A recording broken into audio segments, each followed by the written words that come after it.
Hi, friends. Welcome to episode 4 of Stoked to Have You podcast. Speaking of stoked, I am the most stoked for today's episode because we will be talking with my friend Will. And that's why I made it episode 4. Number 4 is my favorite number, and I'm going to be talking to one of my favorite people. So Will is a Chicagoan, born and raised, and just like me.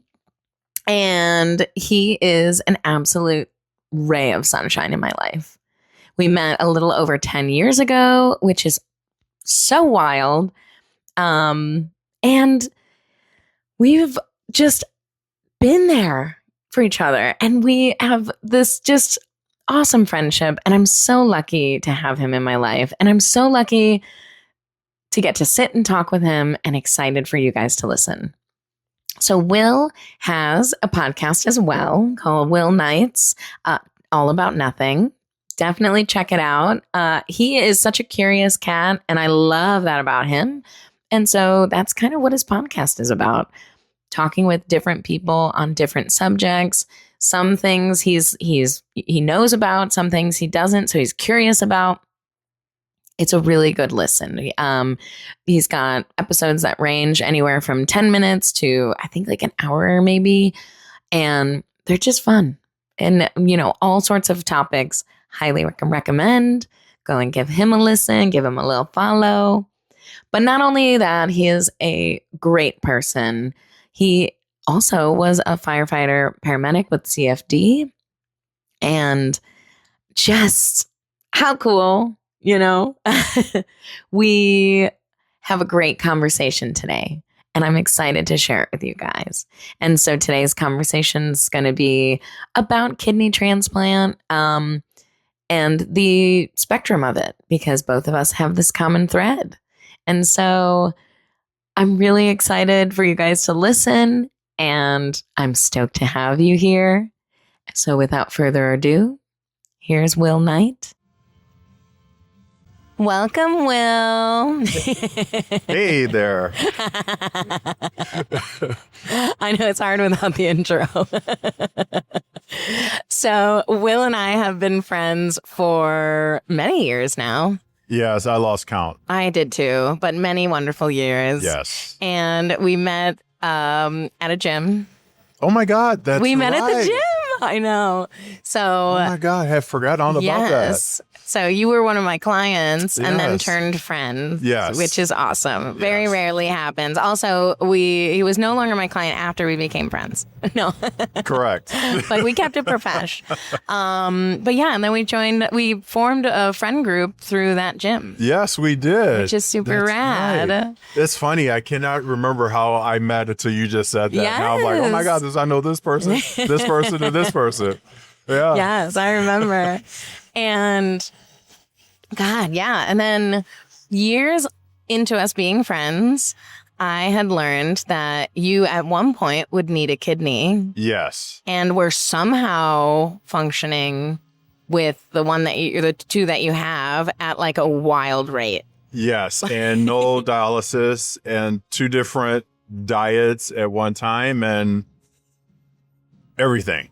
You are like also the ideal candidate like for a kidney, and like he's so fucking healthy. Yeah, you know something? I mean, I'm not going to do like Mr. Iron Man anytime soon, or like bodybuilding championship, but I do work out. I work out consistently between 4 to 5 days a week. Right now, I do Muay Thai and I do Pilates and weightlift. Yeah. And prior to surgery, you were doing jujitsu. I was doing jiu-jitsu prior to my getting a new kidney. I remember you putting me in Spider. Oh my God. Shit. Wow. I know, right? Wow, yeah. I know. We did jujitsu together. Yeah, that's right. I was working out and doing jiu-jitsu. We've lived many lives yes, together. And needing a transplant. Yes. All together. Yeah. And side note for those who don't know, but when you receive a transplant, it goes in the lower abdominal cavity. Correct. And yours is on the lower My lower right Lower right, abdominal yeah. cavity, and they do not remove what people actually think is they remove the old kidneys. They do not. Yeah. They rewire your urethra, your bladder, Your veins, arteries, and it's now in the front of your body, it's in the back of your body. And they just leave the kidneys in there, and then they just die off. It's wild. Yeah. They have go on. They have to test you like maybe 5 years after to make sure there's no obstruction, there's no cysts on your old kidneys. Oh, I didn't know that. Yeah, and there's nothing new developing on the new kidney as well. Wow. So, yeah. So this is something that Will and I have in common is like kidney transplant, just on opposite sides of the spectrum. Yeah, you donated. Yes. So as you guys already heard in the previous podcast, that I donated to my cousin Liz.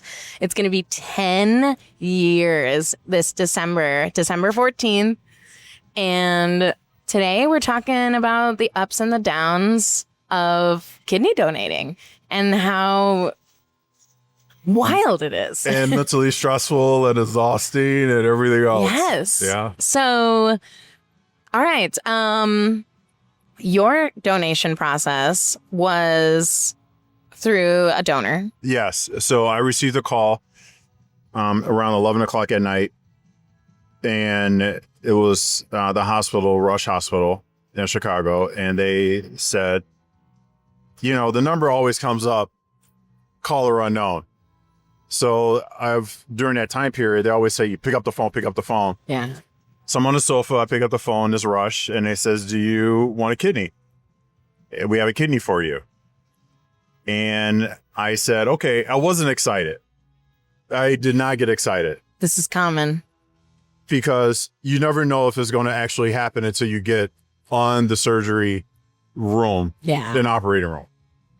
And you lay your eyes on the kidney, and then you get like, oh my God, I'm actually getting a kidney now. It's real. It's real. Yeah. Yeah.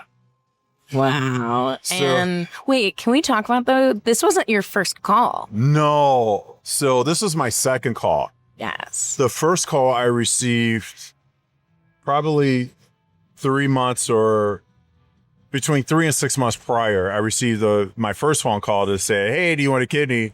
And I say, yes, I'll take it. I got excited. I called all my friends. I called my sister at the time, and I kept calling back, and they said, oh, we'll call you back in 4 hours. 4 hours passed. So I called them back. Oh, we're still in the process. We'll call you in 2 hours. Now it's like midnight. 2 hours is 2 a.m. in the morning. So I set my alarm, hoping that I didn't oversleep or miss a call. So I set my alarm, and I stayed awake. Yeah. And just looking at TV, and I call back, and she goes, I got some bad news. And I'm like, I'm not getting it. She goes, no. I said, okay. Now you're allowed to ask, well, what happened? Yeah. Oh, I didn't know that. But they cannot give you an answer. Got it. So the whole question and answer period is this, you just asking a question, and they're saying, yeah, sorry, I'm sorry, it's not going to happen today. Wow. They will not give you a reason why. How did that feel? And I understand that from a mistake point of view, because, and what I later found out was, everybody has 2 kidneys, 1 liver, a pancreas, 2 lungs. So whoever needs the lungs, get the lungs. Whoever needs the pancreas, but there's one person need a pancreas and a kidney. And they thought that, we gave 1 kidney to this person on the list, and we'll give the other one to Will. And then they realized that the patient that they were given needed a kidney and a pancreas. And that was, he's on the list. He's before me. So it's just one of those things where it just didn't work out. Yeah. That time. So fast forward a few months, you get the fucking call. I'm not excited at all because I'm thinking, I remember you texting me. It's going to happen again. Dude.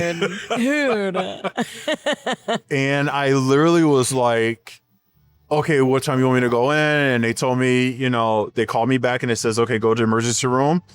They're waiting for you. Just give your name. So I go to the emergency room at midnight.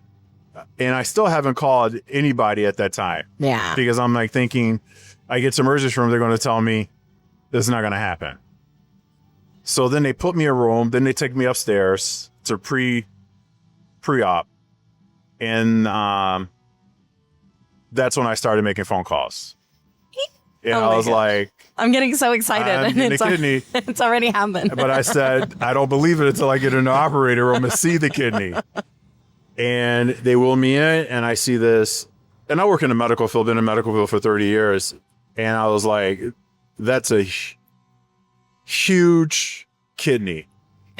And I mean, I remember someone said to me, that fits you. You're a big guy. Yeah, I'm 6'4", 240 pounds. Yeah. I'm not overweight. At least I don't think so. No. He's fit. I work out, like I said, I do boxing, Muay Thai, Pilates. So I'm fit. I work out. And so, yeah, I'm not overweight. But it was just one of those things where it's just like, okay, this is happening It's now. happening. Yeah. So this is a high point. This is the high point, but I'm still not excited. Point. Yes.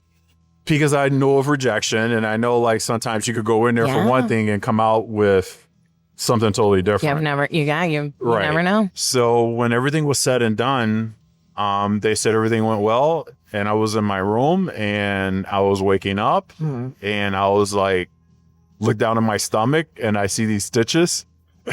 I was like, it happened. Yeah. And it was a roller coaster. Your recovery, what was that like? Oh, so the recovery for any transplant patient is going to be different, depends on the organ. Mm-hmm. For me, since they were putting the kidney in, I was fine in the hospital because they was giving me fentanyl. Yeah. I was on a fentanyl drip all the time. But I was able to walk around. I was able to exercise, not exercise like at the gym, but kind of like walk around, getting your bearings, making sure you could walk back and forth. Yeah. So I was walking like day 3. And then I went home, maybe day 5, and the pain pills that they gave me didn't work. Oh, no. So I call up and I says, hey, these pain pills are not working. Can you give me a script for something else? So they sent it to the Walgreens down the street from my house. I had my neighbor go pick it up, and that didn't work. Did it for 3 or 4 days. I'm in a lot of pain. That didn't work. So I called back and I said, hey, can you give me something else? They're like, it's not working. I'm like, it's not working. Fuck. The medication they gave me, my friend showed up and I says, hey, let me walk down there with you because I need to get out the house. Amy, I could barely walk 10 steps. Without just being at complete exhaustion. Pain, tired, crying. Because everybody's saying like, oh, it's supposed to be better. It's supposed to be better. Yeah. Your health wise. And I couldn't walk from my door to the elevator without stopping and crying. Because I was just I wasn't able to walk outside like I was walking in the hospital. Yeah. And at the time, my friend, Philip, he came by my house and he brought me marijuana, edibles. Yes. And because I was telling him about the pain I was having, I was like, I have a high tolerance for pain and it's just not working. So he brought me some edibles, the ointment that you rub. Oh. And he brought me edibles that I could take. That's nice. So, that's a nice friend. Oh my God. Gossen. So I did the ointment and I took a half an edible. And understanding I did not get sleep for like 5 days because I was in so much pain. I slept like a baby. Dude. I remember taking the edible at 2:00 in the afternoon, waking up at 7. My house is spotless because, people send over food. I wasn't having visitors, so they'll leave it outside my door. So it was always somebody helping me, or they'll leave it in the kitchen. Yeah. Because I had a combination to my door. So they allowed access in, but I remember spraying the Lysol after they leave. Yeah. cleaning up, just footprints. That's a whole other layer to recovery Exactly. and having to do it yourself because Yes. you're like, I physically cannot get sick. Right. Yeah. So he came over and gave me an edible. I went to sleep. Didn't wake up till 7. I didn't think it was 7. I thought it was like 4 o'clock in the afternoon. I get up and it's dark out because it's in the wintertime. It's dark out. And I looked at the clock and it was like 7 or 8 o'clock at night. And I was like, I'm calling out his name because I'm thinking, oh, my friend is still here. Yeah. And I was like, I looked at the time, it was 7 o'clock. It was dark outside. And I was like, holy shit. He pieced out of there. And then I looked, there's food in the refrigerator. And I went back to sleep.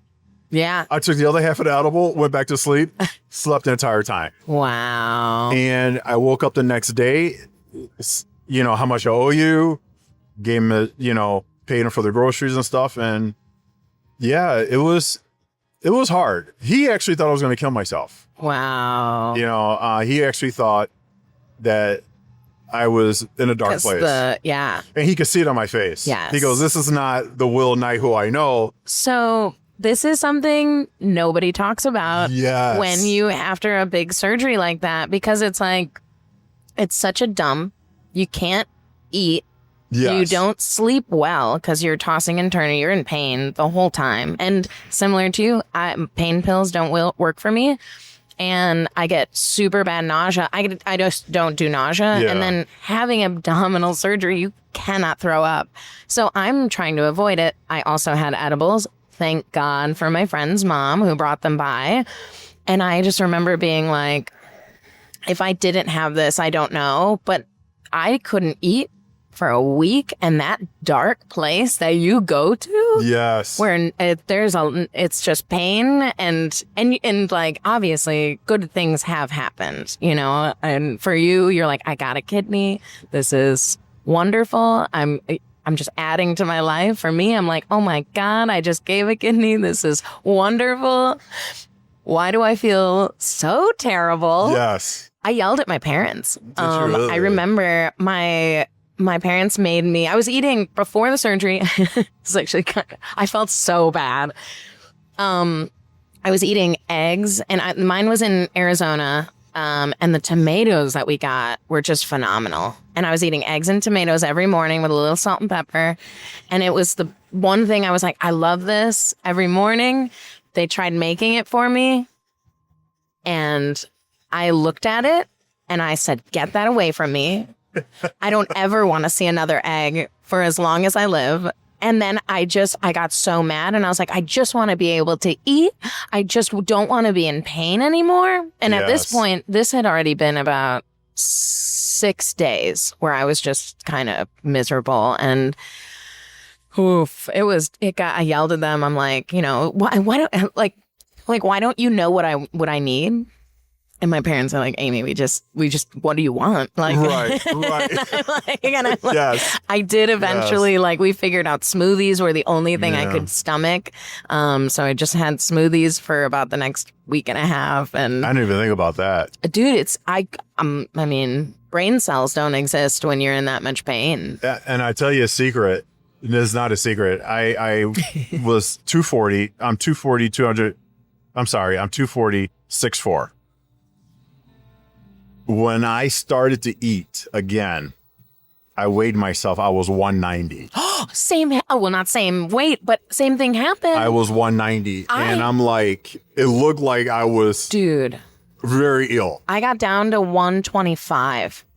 And I am not a 125er. Yeah. Comfortably, I sit about 135, 140. And I got down to, 125. And I just remember being like, my doctor was like, you should not have lost this much weight this fast. Yes. And I was like, I can't eat.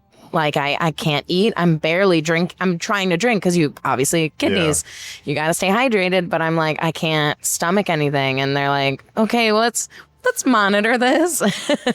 I had to actually go back and, you know, they monitor you when you receive a kidney. Once every 2 weeks, you have to go to the hospital. Mm-hmm. So I went in and I wasn't hydrated. I was dehydrated. And they were like, yeah, we're going to admit you. Oh, shit. I was like, what for? and they wouldn't tell me over the phone. So, I worked in the medical field. Yes. And I get there and they're like, oh, you're dehydrated. We're going to give you like a couple bags of 0.9 normal saline. I'm like, I have that at home. If you had just told me that I was dehydrated and needed saline, I would have started an IV on myself because I had everything at home. And just like did it myself. I did not have to come back into the hospital for this. And I stayed there 2 days, discharged me again. And then I just started giving myself an IV every week. Wow. Every week I got myself an IV because stay on top of it. And when you're in pain, you're not eating. The last thing you want to do is eat. You want the pain to go away and then you want to eat. Well, for me, the pain never went away until at that time I started eating edibles. Yeah. And then you have to wait for the edibles to kick in. Yeah. And when edibles kicked in, I'm ready to go to sleep. Yeah. So I'm still not eating. Wow. Yes. Yep.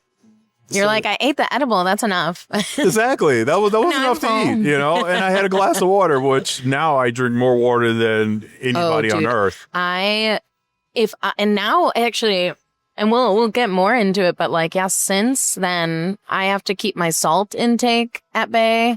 Like I actually need more salt now than I've ever needed, which is kind of nice. I love salty things. Right. And staying hydrated, but it's like changing in the seasons always gets me. Like right now, Chicago's getting hotter and I'm like, oh, I need to keep a bottle with me at all times. Yeah. Yeah. Same here. Let's go back to the dark place. Yeah. So I'm a gun owner and it got so bad where my friend came over. He's like, where's your gun? Yeah. And I literally said, as I was crying, I'm not there yet. I'm like, we're not there yet. You're like, this is dark, but we're not at the darkest And point. I just signed a contract to have my home redone. The 3 rooms, your living room, your bedroom, your bathroom, and the kitchen, so I could be in my other guest room. Yeah. And I was like, I want to see that done. And I'm like, oh, we're not there yet. Yes. I'm like, you could take the clip because I can't find another clip. Or I don't have other clips, or you could, just take the clips or whatever because he felt comfortable. Yeah. But it was interesting because he actually thought I was going to commit suicide. And I said, we're not there yet. So the pain. Yes. Guys, the pain wears you down. It really does. Like it makes it, we are, and I love this about us, is that we carry such like light everywhere we go. And I love being positive and carrying that. And like, we also have such good conversations. Right. Yes. But when it's dark, it is bleak. Yes. And it's a nightmare. Yeah. It's a literal nightmare. Yes, it's a complete opposite of the spectrum. Yeah. And like, I do feel like that's very common with people who probably carry a lot of positivity. It's like, then and that's kind of what we're talking about. It's like, you can't have the light without the dark. That is true. And so it's like, here's this wonderful. That's why I'm a Jedi. That's why I am a Jedi. I love that. But it's like, here's this wonderful thing that you experience. But it comes with a lot of shitty things, and like including this crazy depression that happens after a surgery, and even during the recovery. Like for myself, it was 2 years before I felt quote unquote normal. And there were so many things I have to watch how much coffee I drink. Yeah. I can't drink a lot of alcohol. Like same for you. Like it's constant monitoring, which is not always bad. It's actually kept me in check in a lot of ways, which is really same nice. Here. And for me, I love my steak and whiskey. I have a steak and whiskey club. And I love that. Yeah, you've been there. I know, it's the fucking best. And we have steak, whiskey, smoked cigars. During that time, that's the only time I really drink was during my steak and whiskey. Yeah. I didn't smoke cigars because I had just got through the transplant, just started my recovery. And I actually asked the doctor, can I drink? And he said, everything in moderation, which means, and he explained himself, which he doesn't leave it at that. He said, You are not to go out and drink like you're 21 years old, don't have a care in the world. Yes. You're not to go celebrate a bachelor party the way you did when you were in your 30s. Dude. You know, so that's why the THC drinks are yes. so nice. Everybody's got a vice. Yeah. Everyone needs a vice. This life is hard. Yes. Oh, yeah. And I don't have whiskey in my house anymore. I don't have any liquor in my house. I do drink sometimes when I go out. Yeah. I always try to do 1 and 1. So like either a mocktail or non-alcoholic drink to a alcoholic drink. Then that drink would probably be a bourbon or a whiskey. Mm-hmm. And then I Which go you're back. sipping slow anyways. Yes. And then I literally go back to water or go back to a mocktail. And then I go back to a whiskey. There you go. By the time you get 2 pours of whiskey, you're done. You're done. I'm feeling good. I'm tanked. Right. I'm feeling good. I'm kind of like, I'm ready to like dance or go back home and just chill out at my house. But yeah. I do not drink a lot anymore. I believe I cut back a lot. Yeah. You know, that's just my personal belief. I cut back a lot. Well, so that's the thing. You don't have to, but it helps to. It makes you feel better. Yes. Like, also, I don't know if you experienced a hangover post-surgery. It's not the same as it was when I had 2 kidneys. It is a 3-day process. It's a 2-day for... Yeah. I am out the next day. Oh, I'm definitely out the next day. I'm out the next day. And then the following day. Yeah. And then it's just like, okay, maybe I can stir my energy up to go the following, the next day after that. Yeah.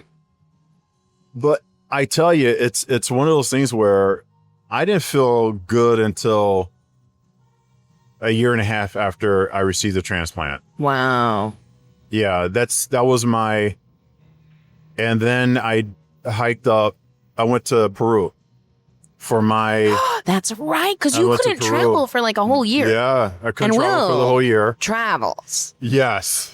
Big traveler, which I love that about you so much. It also reminds me of Liz, because Liz was a big traveler. And like, you gotta live life to the fullest. I never forget, I was working as a paramedic in the fire department. I went to the airport for a patient, and the lady's husband had a stroke, a minor stroke, but we had to take him to a hospital. Wow. And she looked at myself and my partner and says, do not wait till you get this old to travel. Do it now. Wow. And I was already traveling, but that's just cemented. Yeah. That I need to keep doing this. So I working out and recovering for a purpose. That's what I did. Yes. You have to rearrange your goals. Yes. And that was my goal, was to work out and get healthy so I could hike the tallest mountain in Peru. I love that. And I did. Yeah, you did. I was the last one. I was the last one, but I did it. Dude. And what's interesting is when you go to Peru to hike, you have to sign in and you have to sign out. Oh, right. Yes. Because I need to know who made it back down. Exactly. So if you don't sign in and sign out, that's a must, because there's a guard at the shack that makes you sign in and out. Yeah. They will go up and look for you. That's nice. And so I asked these kids or guides, I said, how often do you guys have to go up there? At least once a week, twice a week. Oh. I was like, you have to hike. Oh, yeah. But they do this. I was like, they're probably so used to it. They're like, all the time. This is just a hike, regular hike. Like my guide. Yeah. My guide and I were probably the same age, and he was sprinting up the hill. I love that. The people we meet. I was climbing on my hands, on my knees at one point, trying to get up there, and he's like, nothing against height, but he's like 5'2", 5'4", and he's like, yeah, he's up there. And I'm kind of like trying to get up there, and I'm 6'4" with a size 14 shoe. and my shoe does not fit on the steps. Yeah. Oh. Just my tippy toes.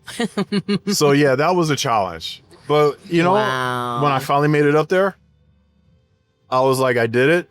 Took a couple pictures. Now I'm ready to come back down. And I never want to do this again. No. Exactly. But it didn't affect me until I got to the bar at the hotel. Like altitude or just the wear and tear of hiking? Wear and tear of hiking, the emotion, to realize what you did. Oh. That when people come to Peru, only 1% of the people hike the tallest mountain in Peru. The other ones see Machu Picchu and then they're done. Or they spend time there. But I did 3 hikes in 3 days. And it was interesting because once you realize, like I'm at the hotel, I'm at the bar. I don't know if I ordered wine or I had water. I know that. I ordered water at the bar, but I ordered something else. And I literally just cried. Oh. The emotion. Yeah. That this is what I did a year and a half after surgery of a major organ, recovered for a year and a half to be able to do this was just like, and I did it. And Wow. it was just like, no one helped me, Yeah. you know, and it was just like, and a year and a half before that, I needed help just walking down the hallway to go push the elevator to check my mail. Yeah. I couldn't do that without help, or go to the grocery store or to the drugstore without somebody leaning on somebody. Yeah.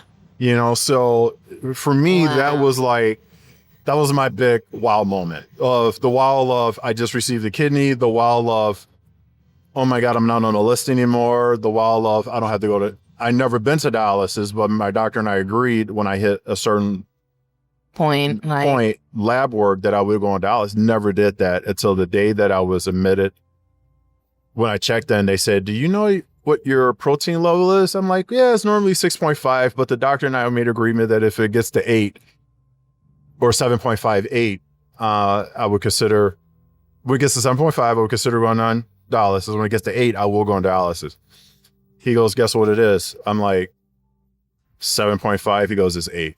Fuck. And I was like, that was the decision for me to go on dialysis. Yeah. But lucky, but you only had to.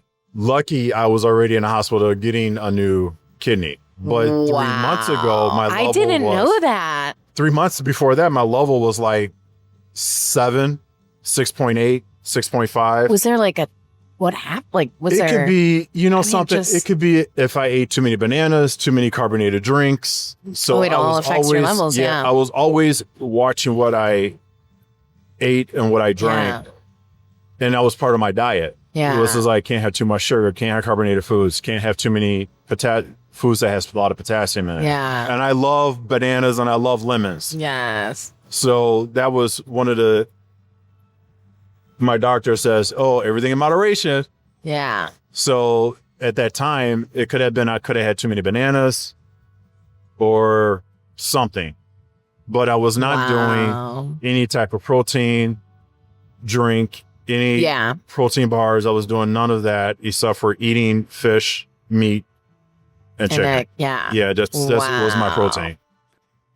Shit. Yeah, I will say the dietary requirements post donating very different because they're like, because your remaining kidney will compensate. So mine grew, and it'll compensate. So it starts functioning a little bit more. Yeah. And then, it wasn't like, okay, you have to stop eating anything. It's just more of like, don't really drink alcohol. Don't get dehydrated. Yes. That's the biggest thing. Yes. And then,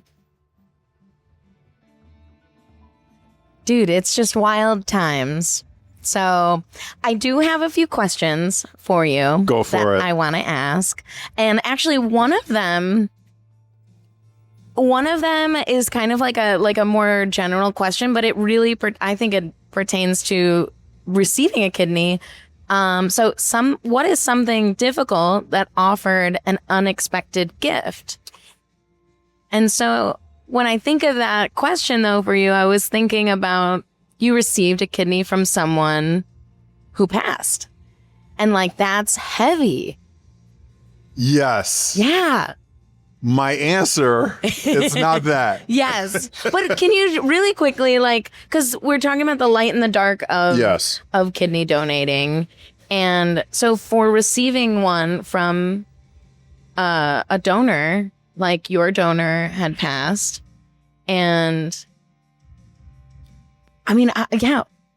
You know, I wanted to meet my donor's family. And you haven't? I have not. I remember you saying you. I wanted to meet to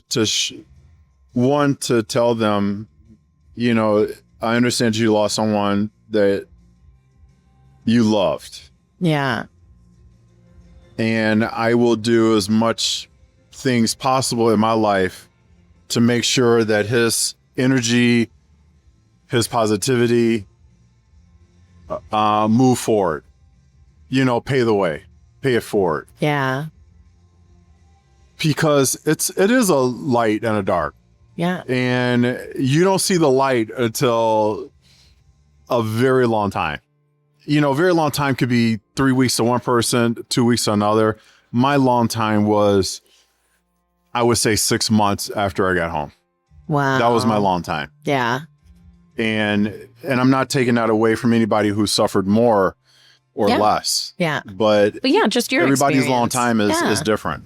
So do you think you'll ever reach out to the family? Not at this point in time. Okay. Not at this point in time. Yeah. I wanted to twice. I mean, it was an anonymous donor. Yes, it was correct? an anonymous donor. So, yes. Okay. I'm just hoping that I'm living my life to the best of my ability. Yeah. And not ruining something that was a gift to me.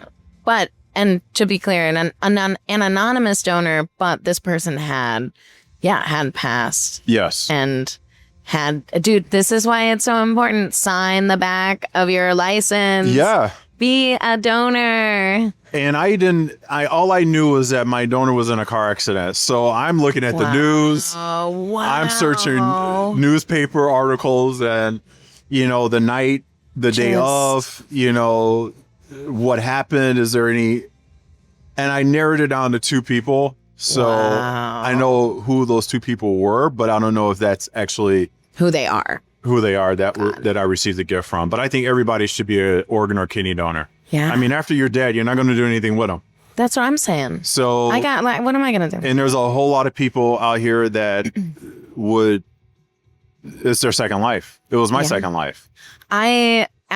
So Liz had passed a few years back, and I struggled with that. I still struggle with that, but my aunt at the services just was like, you gave her such a gift, like you gave her the gift of years, and like we wouldn't have had that, because I struggled for a while with that, like, and that was my dark in the light, where I was like, here, I donated, she got, you know, almost 7 years, and then, you know, and out of anybody's control, and really we didn't know what was going on, and she, you know, she passed away during surgery, and it was just like, you know, a part of me is like, no, like you were supposed to have more time, but it's also like, oh, you wouldn't have had more time if this didn't even happen. So like you would have been gone sooner had we not gone through with it. And so it was like,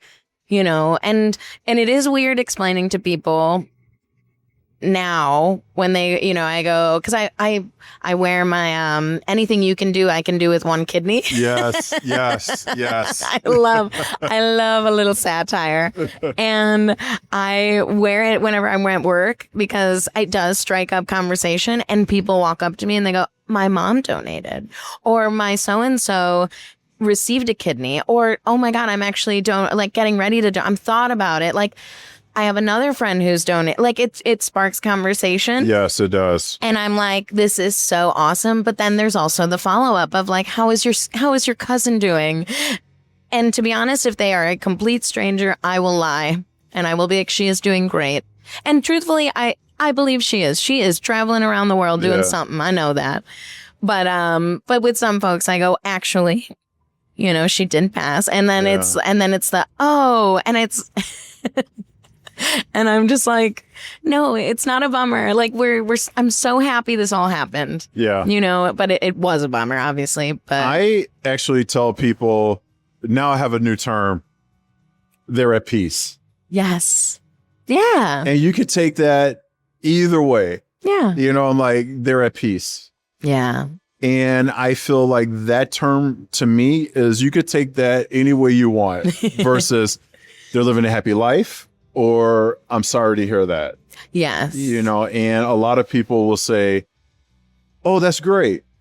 Yeah. And it is great. Yeah. You know, they're at peace. Yeah, exactly. I like that. Okay. But what surprised me the most, and I have to say this, was my friends.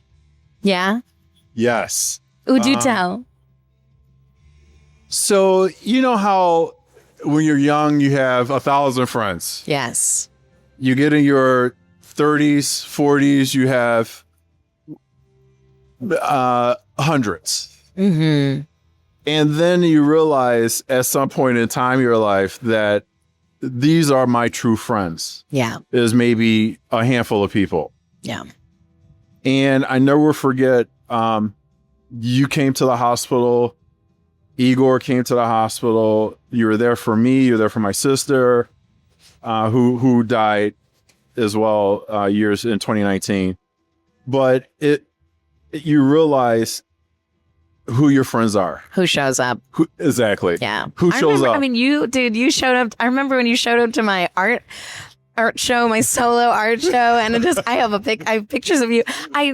Yes, and it as it can be sad that your friend group whittles down as we get older, but it gets also, it's like fine wine. It gets better because the quality of the people is just phenomenal. And yes. And I'm so glad we're friends. Yes. So glad we're friends. But you know what's interesting? To me, like, I don't need to be, and I don't want to say this to take anybody take this the wrong way. I don't need to show up at your wedding. Yeah. I want to show up when you're in a high of your life and when you're at the lowest of your life. Dude, yeah. And that could be either you had a hard day at work, or you should say, I need to go out. I want your company. I need to hear your voice. And I'm going to call you. Dude, it's the yin and the yang. Exactly. It's I'm not here for just your good. If your friends are only there for your good, that sucks. I mean, you gotta be there for the bad. And I'm not to cut you off. I'm sorry. No, you're good. But what's interesting is, I have friends, one of our mutual friends, was working out, and he said, I'm not going to come to see you because I did not get my COVID shot. I'm working, and I don't want to get you sick. Yeah. And they both live in Vermont now, so I'm not going to mention their names, but but we know. But we know. And I called him up at I sent him a text message, and he always told me if I need anything, let him know. Let him know. I text him at 4:00 in the morning. And I said, I need this, this, and this from the drugstore. He said, okay. I didn't know. He picked it up. He goes, I'm on my way by. I'll knock on your door and then give me a couple minutes to run down the hallway. Oh. So he literally knocked on my door. I counted to 10 or 20. Open up the door. He's down the hallway waving at me. You know, I was like, thank you. I love that. Thank you. My eyes are trying not to well. It's just the joy that our friends bring me. And it proved to me he's married now with 2 kids. And it's kind of funny because I feel I always get invited to his family's Thanksgiving. Yes. Whether he shows up or not. And I always have a great time.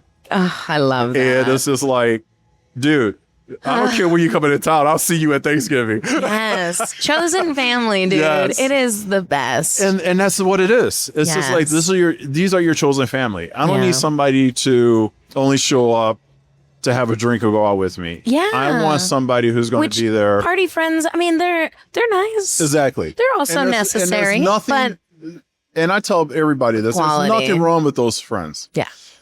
For me, I don't want to meet, and this is me personally, I don't want to meet 20 guys, girls at a bar. Yeah. I want one-on-one time. Yes. I want to have coffee. I want to smoke a joint. I want to, maybe go out for a cocktail or dinner.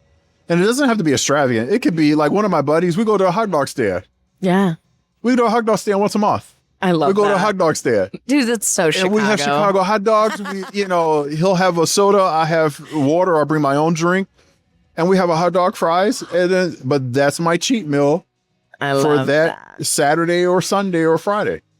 And it's just like, I don't need to be with you at 100 different parties. Yeah. I like for you to be at my parties. Don't get me wrong. You throw great parties. Thank you. I like for you to be there at my parties because these are the people who are part of my life. Yeah. This is my family, so yeah. Oh, yeah. I love you. I love you too. You bring me so much joy. It's been a ride though. Yeah. Okay. You got some more questions for me. No, you said you had so one thing that was difficult and offered an unexpected gift that wasn't that of the kidney, but you had a different idea. It was two parts. One, my friends who surprised me. And then the other one was hiking Peru. Oh, that hike. Yes. It took a lot out of me. And I didn't realize it was taking a lot out of me. But that was a gift. Yeah. It was a gift. It was a gift to reach that top. But not only reach the top, but to come back down and realize when you alone in your hotel room or at a bar, you're just exhausted. You realize this is what I just did a year and a half after a major organ transplant. Dude. That was it for me. I just realized we both climbed mountains. Yes. Because mine was 6 months after. Recovery is so different. And I had to go to Arizona for my 6-month checkup. And so I remember going and everything I went for a race too. So I did a half marathon trail run. Okay. In Pine Top, Arizona, which is like boo-foo on a mountain.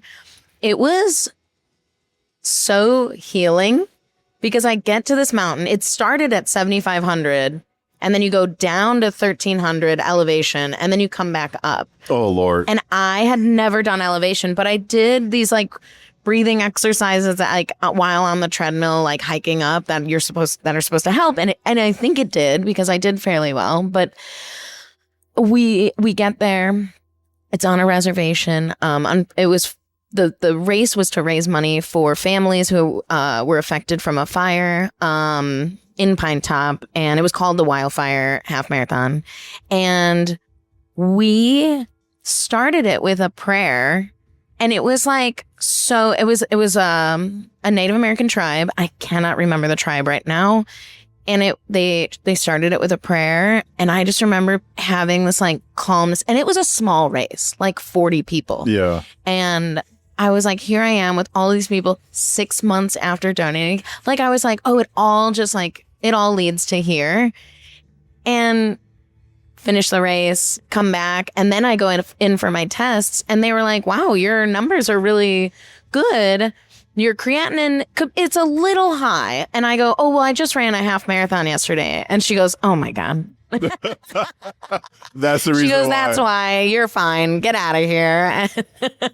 Yeah. And I was like, so we both climb mountains, but it does. It's like this, like, oh, my God, like, I'm here. I did this. I'm doing it. You're here for the moment. Yeah. Yes. Very present. Yes. I think it's taught me that too, is to be more present. I totally agree with that. Yeah. Totally agree. And it's not about just being present. It's about being present at what you're doing every day. Yeah. What you're doing is an accomplishment. Yes. Yeah. It's how I find, I think I get compliments a lot on being such an person. Like you're so positive. And that's really a big trick of it is like, I stay present when I'm walking. I try to like take in my surroundings. When I'm like with people, I try to like, I really don't like being on my phone when I'm with people because it takes away from this. And then it's funny though, dating, like when I have, I'm like, I don't text a lot because I'm like, well, if I'm with my friend, I'm with my friend. I'm not with you. Like you should have came with. I try not to text with when I'm out with someone. Yeah. I really don't. I may check for my parking. I make sure I don't get a ticket because these people out here are ridiculous. Oh, they're conniving. But I try my best not to check or like text message when I'm with people. Or have you ever done like, I do like a designated time where I'm like, okay, I do know I need to check my email. It's like, let's take 2 minutes and we can both. Yes. I normally do that when whoever goes to the bathroom. Yes. Or if I say, hey, I need to go to the bathroom, I will go to the bathroom. But then I will check and make sure, there's no emergencies or anything like that. Yeah. Yeah. There you go. Okay. Back to the questions. I have 2 left. So what was one of the best days of your life? One of the best days of my life. One of the best days of your life. Wow. It can be simple. It could be extravagant. I would say the best day of my life was when I realized that the kidney was not being rejected. Wow. Because for the first 6 months, you're always worried about rejection. Yeah.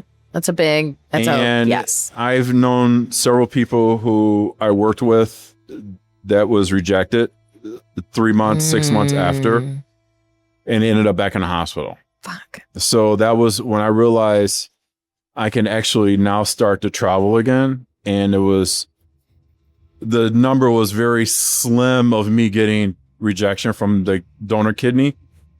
That was the highest of my life. Wow. I would say that. Because it's like, I mean, and similar to, so Liz had told me this, that like she wasn't excited until after the surgery because she's like, anything can happen. Yes. And same for you were saying. And so, but even after that, it's like, it's still not mine. It's still not 100%. And like, there's still this risk. And then when you realize like that, wait, I can't imagine. And that's gotta feel. I was worried about it. Of course. I was worried about it. And I was you're just healthy and like. Yes.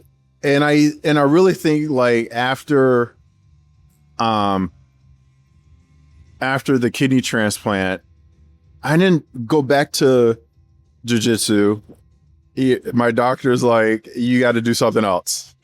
Dude, I remember thinking about that. I think it was during your surgery or during your recovery. And I remember thinking like where we put our feet. Yes. That's your kidney. Yeah. Like it's so superficial. Like you can't. Your knee, like your feet, your foot and elbow. Yeah. Like. And my doctor was not like, he was not unhealthy or less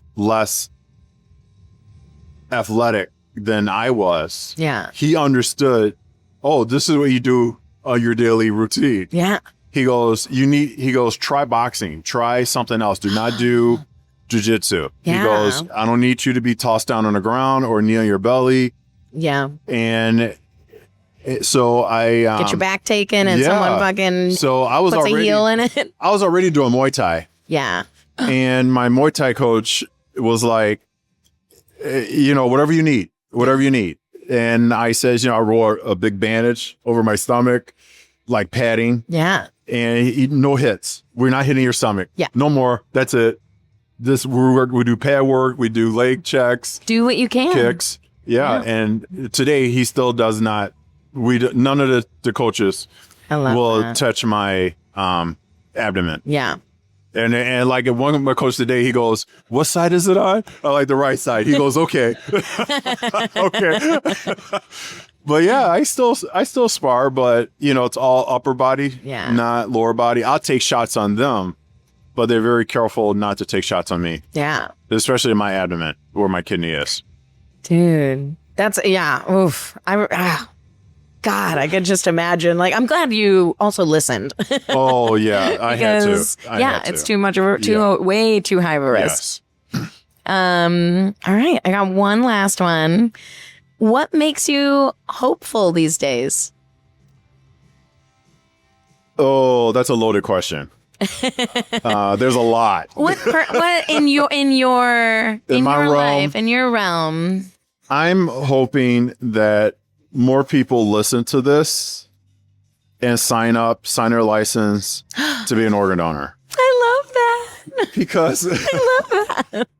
Because I said this before and I say this all the time. I'm like, the dead person, you loved them, you respected them, you cried over their life. This part of somebody else's, you can still live on with someone else. You can literally, yes, you can literally have someone live on by having their organ donated. Yeah, and that is so cool.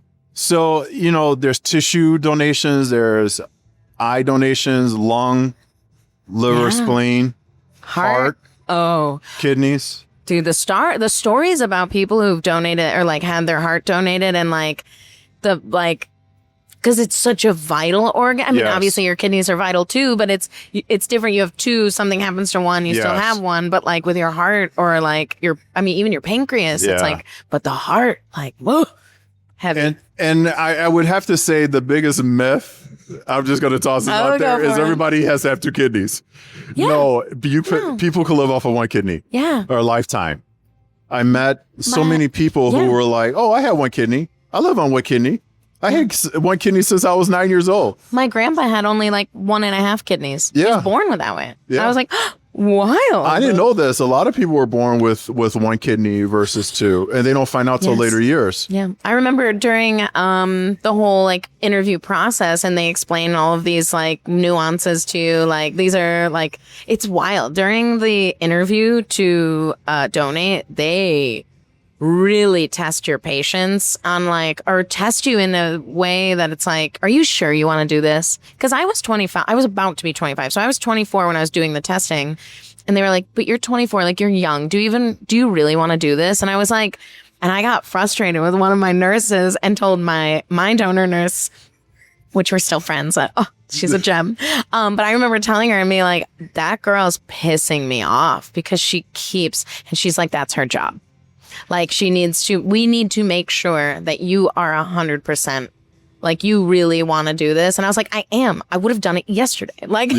Yeah. But I'm oh, okay. She wasn't being a jerk. She was doing her job and making sure that, yeah, it was a ride. I'm glad I'm healthy. I have to still go back every 4 months now, 3 to 4 months, depends on how many doctors you have. I have tons of doctors. I have 5 doctors. Yeah, 4 or 5 doctors. I lost count. And I'm lucky because they all work together. They're all at the same hospital. And when I'm working together, they all put their lab works in, and I email each and every one of them to let them know, hey, I'm coming back in for my labs. Yeah. And you have to be your own advocate, and you have to follow up. Yes. And I say, hey, I'm coming in for labs on June 24th. Do you guys put your orders in? Yeah. And for me. they put their orders in for the lab work, and I go there one time at 8 o'clock in the morning on a Saturday, and I'm being seen, and I just have to make sure the technician pulls up every order that's under my name for that month. Hey, no, I need this doctor, this doctor, this doctor. Because you want to make sure, for me, and of course you want to make sure, you're at the top of your game. Yeah. Yes. You're at the top of your game. Oh, yeah. And if I'm not on the top of my game, how can I get there? Yeah. How can I get back? Constant goals. Yes. Constant changing goals. Winter affects you. Oh, summer affects you. It's you're just, but it's all navigating. Yeah. And it's just a part of life now, which is kind of cool. It and is. Also kind of sometimes annoying, but also mostly cool. So I have a question for you. Ooh, yes. Would you do it again? 100%. Same. For Liz? Yeah. Yes. Yeah. For Liz. And I say that because Liz was the only person, and I love everyone in my life, but at that point in my life, Liz was the only person I would have donated to, and and then she happened to need it. Yeah. And it's a big responsibility, not on my end, but on her end, because receiving a kidney, you need to take care of yourself. You need to, when she started dialysis, it was 4.5 hours. She worked herself down to 3 hours of dialysis, which is a big deal. Right. She was working out. She was watching all of her numbers, and she also had diabetes. So she was managing that. And it was just here's someone who's taking it seriously. I wouldn't, if she didn't take it seriously, I wouldn't have done it. Yeah. And and finances are also a part of it. There's an upkeep. You need to be going to doctor's appointments. Oh my God, yes. It's a huge, yes.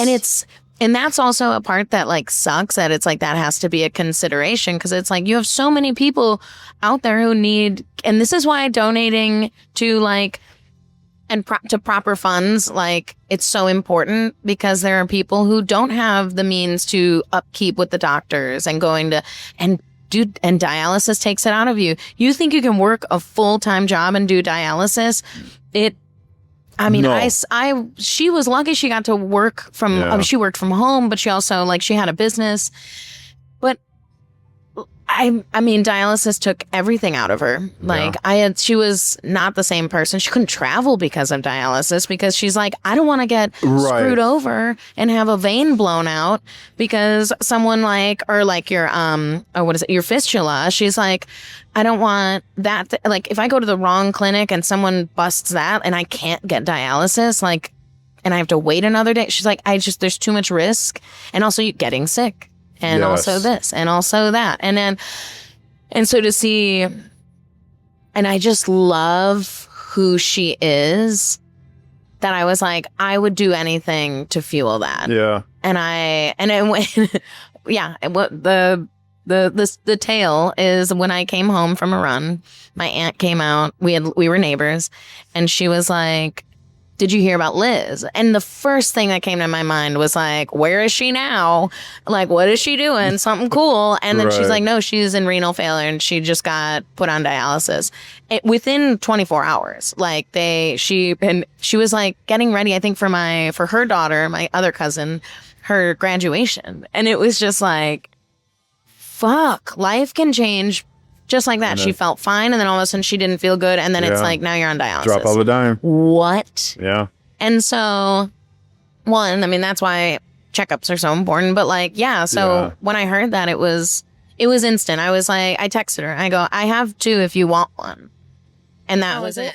And it really felt like I'm at lunch with a kid who doesn't have a sandwich. Take my half, and I have used that analogy, and that's exactly what it felt like. And I can't say that everyone in my life I would have donated to. Yeah. But her, I would give again if Yeah. So I would do it again. Yeah. There you go. All right. Thanks for asking. That was no problem. I love her. I love talking about her. That's another way to keep people alive. Is talk about them. Yes. Oh, I love it. Tell me about people. Yeah. Yes. Yeah. Good. Well, Will, thank you so much. Amy, thanks for having me on. Thank you for being my first guest. For this hot topic. Yes, we are. Gosh, it's showing the light with the dark. It's, we are positive. I'm interviewing these positive people, but it's you can't be positive without recognizing that there's another side to the coin, and but you need it. And I'm so happy that we're both here. I love that we have this common thread. It's Oh my wild. God. Then we can just talk. And we can keep just talking talk. and I keep know. talking. I know. We have to cut this because otherwise we will be here forever. But I love you. Thank you so much. No problem. I love you too. I'll see you when I get back. Yes. All right. Where are you headed? I'm going to Colombia. Oh my Bogota. gosh. Going to Bogota, Colombia. There we go. Yes. I I'll be love there for a this. while. We'll definitely have you back on. Yes. Thank you. Thank you. Bye, guys. And of course, Will, I'm stoked to have you. Thank you. I'm stoked to be here. Thanks for listening, guys. Well, friends, that's all for today's episode. Thank you guys for listening, and thank you so much to Will for being my first guest. You can catch him on his podcast, Will Knight's All About Nothing, and you can also catch him on Instagram, Will Knight Podcast, and Knight is spelled with a K. Thank you guys again, and we'll catch you on the next episode of Stoked to Have You.